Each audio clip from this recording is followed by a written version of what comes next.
L'art contemporain dans les chapelles est né en Bretagne il y a quelques années déjà.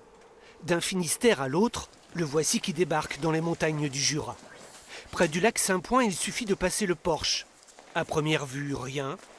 Il faut regarder ses pieds pour comprendre. De minuscules rivières d'or circulent entre les pierres tombales. Je ne savais pas qu'il y avait une œuvre d'art. Voilà, on a vu. Mais j'avais vu, effectivement, et ça ne m'a pas choqué.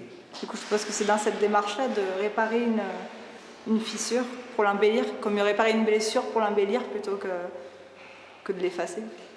Sous chaque clocher, dit à l'impérial, il y aurait donc une surprise. Près de Mout, une artiste a dessiné au fusain des femmes d'aujourd'hui. Ce sont tous des déclinaisons de Vierge à l'enfant inspirées de tableaux de la Renaissance. Celui-là, notamment, il a été inspiré par la Vierge à l'enfant avec un ange de Botticelli. Et donc, elle montre le thème de la maternité qui perdure dans toutes ses œuvres, même s'il y a un côté un peu apocalyptique par rapport à toutes ces inquiétudes sur le climat et l'environnement en ce moment. La cheville ouvrière de ce circuit, c'est elle, Cathy Hérault, passionnée de paysages et d'art contemporain. Chacun prend ce qu'il souhaite, ce qu'il veut, ce qu'il entend, qu'il aime pas, de venir découvrir un site, une œuvre d'art, c'est déjà, voilà, c'est déjà gagné.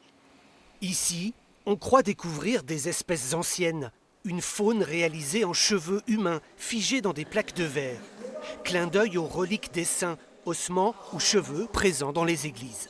Une fois qu'on nous a expliqué ce que ça voulait dire, c'est ça qui est génial, de savoir, de comprendre pourquoi des cheveux sont dans ces cadres.